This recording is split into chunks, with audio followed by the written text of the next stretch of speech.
Hello, my name is Jeremy. I'm a paramedic and current nursing student, and welcome to The Real Truth.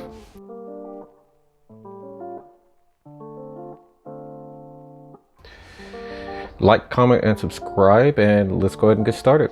In this video, I'm going to go over 5 ways that you can gather money for nursing school. Alright, so I want to start off with the HRSA website.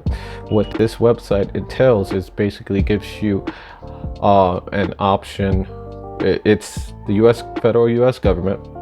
They created a program to help out an area of need of healthcare, which is community health, and this helps pay for schooling for nurses, doctors, respiratory therapists, PAs, whichever. So this can help all those fields.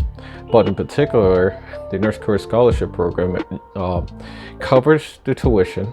The only requirements is basically that you're in the nursing program, that you're in good academic standing, and you can pretty much go from there.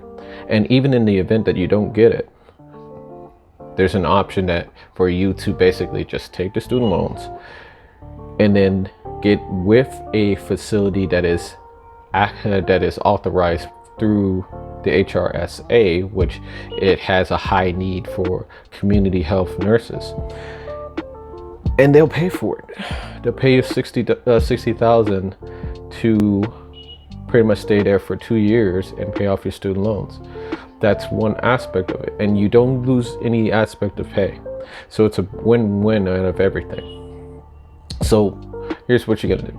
You're gonna go to the website, you're gonna apply, and during this whole process, you're gonna get 3 references. You're gonna pretty much put down your academic history, and then it'll walk you through the whole process from there. The process more or less takes a couple of months, and then you, like on average, usually if you don't include COVID, they let you know if you got the scholarship or not by August. So the next aspect that I'm going to go into, state grants. So everybody know, for the most part, if you go to a university, they let you know to basically fill out your FAFSA, right? FAFSA focuses on pretty much getting your Pell Grant, or if you don't apply for it, you get the option of student loans. What they don't tell you is your state. There's also state financial aid that can actually aid towards it. I know in Florida, depending on your university, your university or school, they're authorized from certain grants to give it to you. They won't let you know this, but it is free money for you out there. One in particular that's used for like the Hispanic community and the Caribbean community is the Jose Martin Scholarship Grant Program. That means that if you are in here and you're a minority, that they will grant you $2,000 towards your tuition, free money. That's money that you can basically pick up, and it's money that is lost a lot of times because they don't really know about it, and the schools, for whatever reason, are just not going to let you know. So the next aspect I want to go into is actually in the aspect of the VA. So with the VA, if you are active duty for about 3 years, you get the GI Bill. Or if you get a certain amount of active duty time, you get a percentage of that. There's only one problem with the GI Bill. Unless you add a good amount of classes to it, it's really hard to get a bachelor's degree in 3 years. So the US government came up with a solution, the Ed North VA Scholarship Program. So what this basically does is when you exhausted all of your GI Bill, and it'll give you an extension of 9 months to complete your thing. And this is not the VA disability or voc rehab program. This is a completely different scholarship altogether.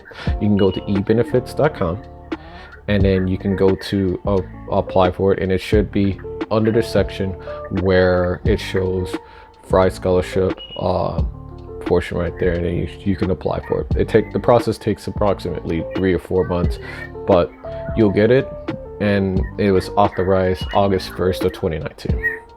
So that's another aspect that you can go into. So This next aspect goes more towards if you're in the reserves or anything like that, or if you decide to go with it. There's this one thing called tuition assistance. It covers 4,500 of your tuition, or up to 12 credits semesters per semester hours per year. So that's additional money right there. And lastly, I'm going to go with FAFSA. You go to university, they'll have you fill it out, and depending upon your income, they'll give you anywhere from 5,500 to a little bit lower. And if you don't qualify for it because your parents or somebody, or you make way too much, they give you the option of student loans. That's the last resort, but you got to do what you got to do. Okay, so if there's any other like resources that's a lot quicker, these are like the fastest scholarships. I know in my school there was a merit-based scholarship at West Coast University for the NOMA 4s that gives you like approximately 2 to 3K per academic year if you had a certain amount of GPA. So that's one thing you should look at about your university. It's merit-based scholarships. If you have a high enough GPA, or like, and a lot of times it's like I think like a 3.0, or there's a lot more if it's like a 3.5 GPA or more, they'll give it to you for having that GPA. It's free money that's available to you. You write like a paragraph or two. So if you have any more scholarships that can basically help you out, like and comment below, and subscribe, and more content on the way.